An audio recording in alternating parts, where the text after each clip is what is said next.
What up, ladies and gentlemen of YouTube? It is I, Musashi X, coming at you live with another episode of Real Talk.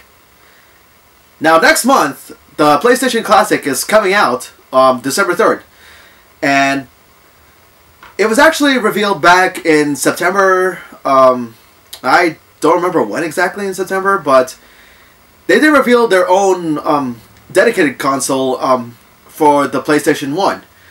Which will include 20 built-in games. In fact, 5 of the games that they revealed from that 20 would be Final Fantasy 7, you gotta have Final Fantasy 7, Ridge Racer Type 4, Jumping Flash, Tekken 3, which is good because I love Tekken 3,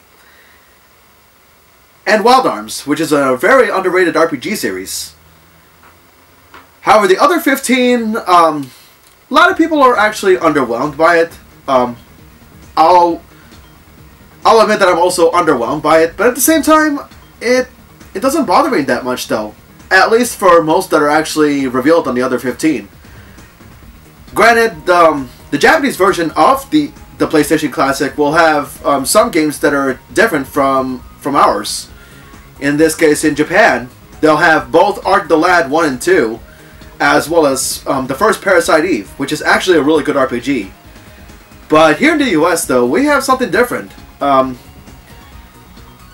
We do have the original Rayman, which I actually like. I haven't played that game in so long, and I actually wanted to review that game at some point.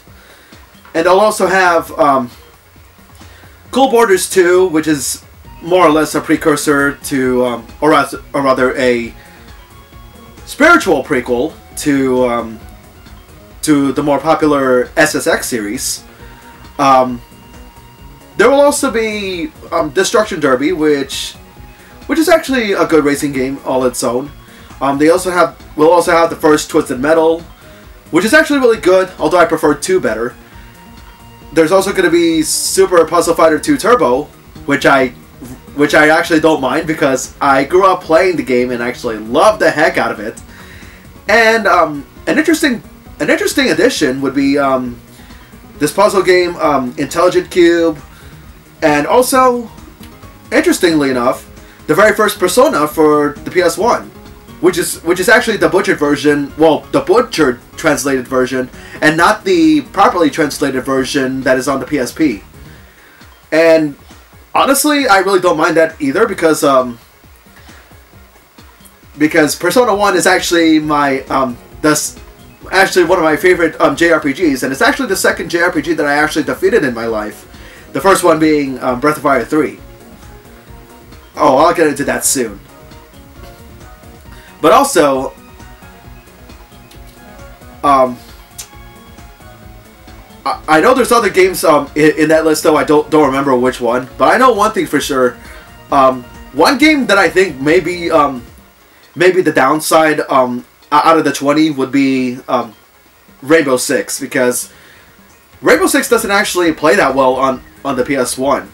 So you're better off playing the original Rainbow Six on the PC. Assuming if you can still run it on modern day PCs. Now, a lot of people tend to have negative opinions on it, or at least the game list, which is understandable.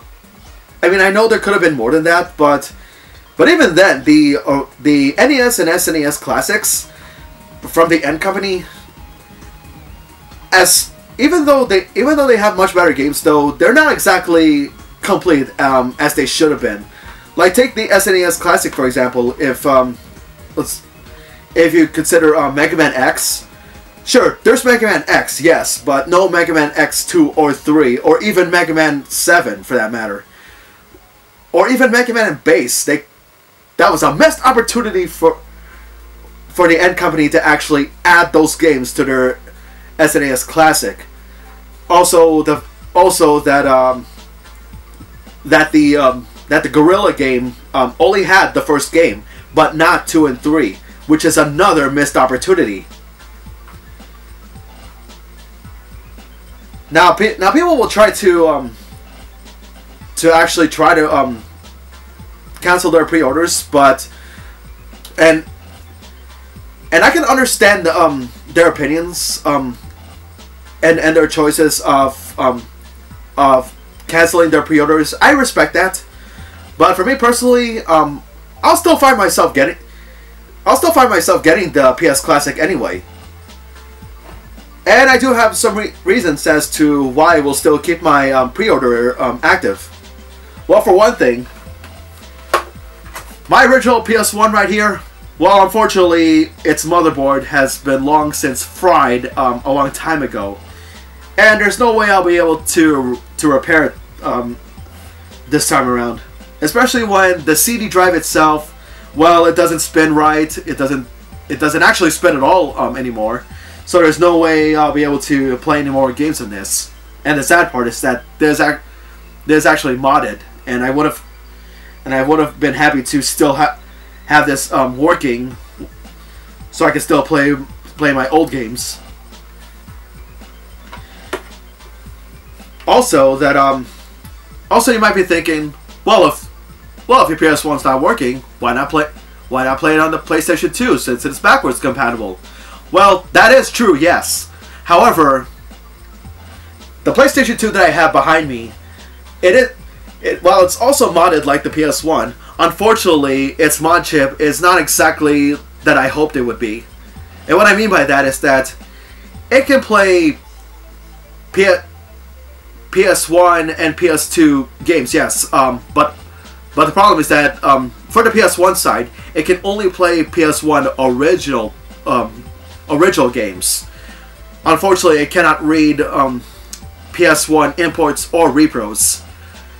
The mod chip that I have on the PlayStation 2 can only read original PS1 CDs, original PS2 CDs, PS2 imports, and PS2 repros. And yeah, that's it. And yeah, that's the other thing. See, years ago, during my years as a 5th grader, that's when I first got my PS1. And during those years in the Philippines, I don't have that much of an income to actually get original PS1 CDs. So what we had to settle in back then would be imports and repros, which are much cheaper. So I had to spend most of the time playing games in Japanese, or have this PS1 modded to play repros as well.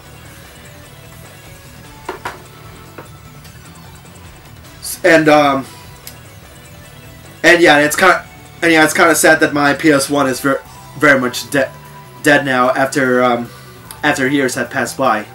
Now, my other reason for actually keeping my pre-order active is because, well, let's face it, ladies and gentlemen, eventually somebody's gonna hack the thing sooner or later, gonna mod the console in order to add more games into it.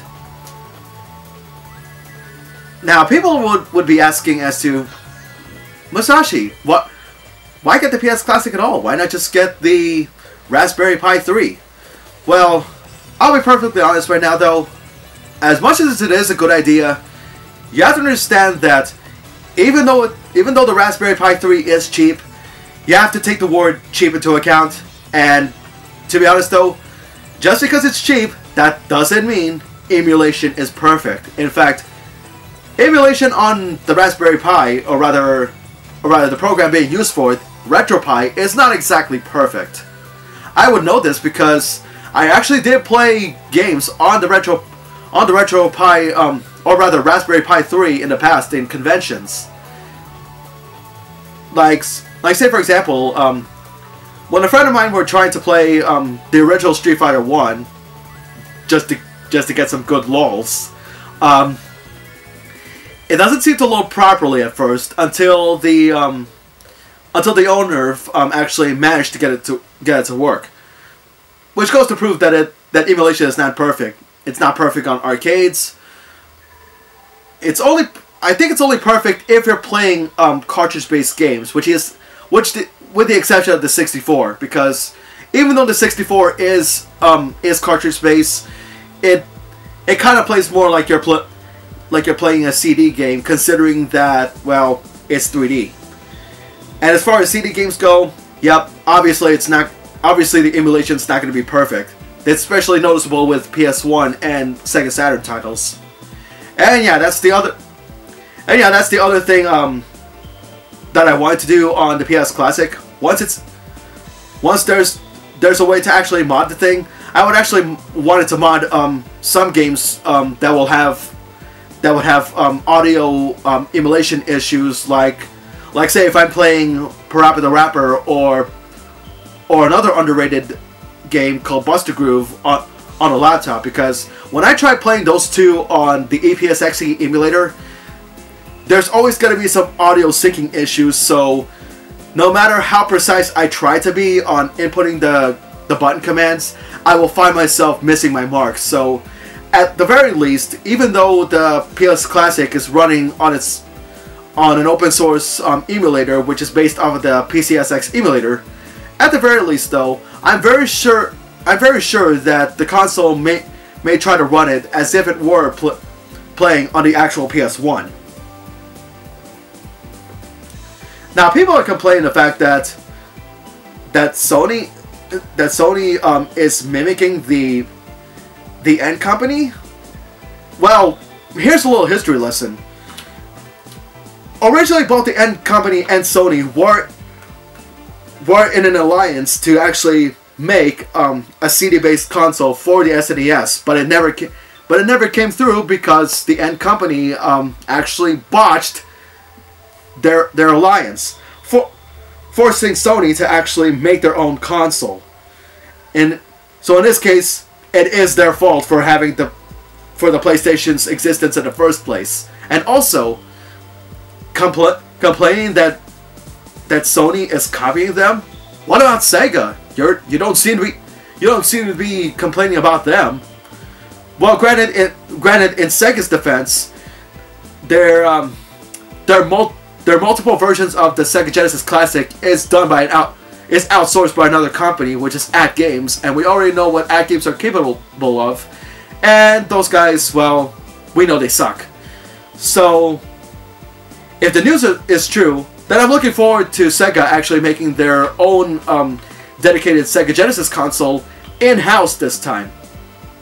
Also, that's the other thing. That's the other thing to consider. What would you gamers like? Having a dedicated retro console that is made in-house, or have someone else make it and make it suck? I think the choice is obvious right there. And also, what about the Neo Geo Mini? I don't hear any complaints about SNK copying them either. Now, the other thing people are complaining about is that why go with the classic controller? Why not have the DualShock? Well, I'll be honest with y'all.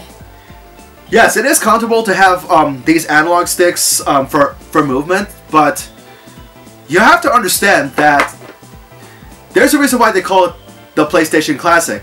They take the word try to take the word classic into account, because during the original production of the PS1, analog control is non-existent back then. And to be honest though, during all those years that I've been playing the PS1, I don't find the analog controls to be that much of a necessity for the old PS1 games. I mean, I played through all 3 Crash Bandicoot games and all 3 Spyro the Dragon games without any analog support. Heck, I even played Mega Man Legends 1 and 2 without analog support. I beat them. So, really all it comes down to is just practice, you know? It doesn't hurt to practice. See, that's what I see that's the problem I see nowadays with today's gamers. In fact, today's gamers, as well as gamers from my generation that are slowly acting like today's gamers, which I consider it those gamers to be Generation Z. Sorry if that's gonna make me sound like a jerk, but I'm gonna tell it like it is. These Generation Z gamers are, let's see, a good word that I could say. Well, thanks to the GM at my work. Today's gamers nowadays, they're being a little too complacent. Ever since the debut of the PlayStation 2, as well as the Dreamcast, a lot of people are just getting way too comfortable with having the analog control, which is actually understandable, considering that that games during that generation requires these sticks for open environment type games, like say the 3D Sonic games and whatnot. But back in the day, though, I really don't mind not having these. I mean, heck, I can play Metal Gear Solid, which is actually in the PS Classic, by the way, just fine without it. See, that's the thing, though. They're just getting way too comfortable now, without actually understanding the history. Also, I can understand people are complaining the fact that Crash and Spyro, as well as Castlevania Symphony of the Night, not being included into the PS Classic. Well, first off, like I said, and I'll repeat again, the console's gonna get modded eventually. Eventually. Also, games nowadays, all comes down to licensing. Like, take for example, Spider-Man on the PlayStation 4. Now, even though Spider-Man on the PlayStation 4, it may be developed by Insomniac as well as published by Sony. However, they still needed to acquire the license from Marvel in order to use the Spider-Man character. And you gotta understand, though, that licensing is not exactly as cheap as you think it would be. And even if, and that's a big if, even if they put Spyro and Crash and Castlevania into the PS1 Classic, that doesn't mean it's the end of it. Because with licensed distribution also comes both the developer and publisher having to pay royalties back. Because once you borrow a license from someone and you made a profit on it, that doesn't mean the money is fully yours, though. Companies also have to pay that licensed distributor back as a show of good business and respect. Also, people are complaining the fact that $100 for the PS Classic is actually quite steep. Well, the SNES Classic, it may be $20 cheaper, but it's still expensive anyway. Also, $100 being steep, to me, I'm sort of in the middle of that. Sure, the games list may be underwhelming, though, but I wouldn't exactly say that $100 is that steep. I mean, heck, if you look at all the stuff that I have around me, like these Hyperdimension Neptunia statues, or any of the other statues that I have here, or even so much the PlayStation 4, those are actually more than 100. So there's really no reason to complain about that. Also, my other reason that I actually want to keep my pre-order active, well, as a reviewer, of course I actually want to review this thing. Now people are gonna say, why bother review it if you already have other major YouTube channels? And while that is true, that doesn't mean everybody can agree. Besides, with the internet, you have freedom to whatever it is you gotta talk about. So just because you have an opinion, that doesn't mean I will immediately agree to that. I will actually make my own analysis before I make my own opinion on it.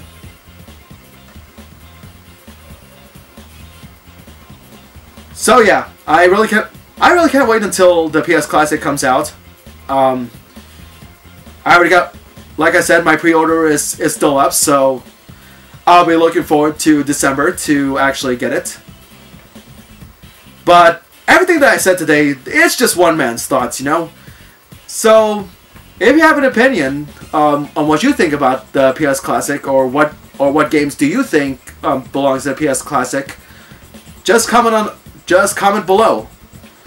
Leave some comments and I'll be sure to read them, reply back and whatnot. And also, in regards to the PlayStation Classic list, well, pretty soon on this channel, I'll actually be debuting my countdown show. And the subject matter will be about the PlayStation Classic. And it's going to be a top 20 countdown. Because why settle for just 10 reasons on the subject matter when you can double down on it, you know? Anyway, again, if you have any opinions about the PS Classic, just make a comment below, and I'll eventually read them. And if you haven't done so already, feel free to subscribe to my channel. Ring the bell for any upcoming videos coming from me. And don't forget to like and follow me on Facebook. Until then, this has been Musashi X, and I bid you all farewell. Take care, and stay tuned.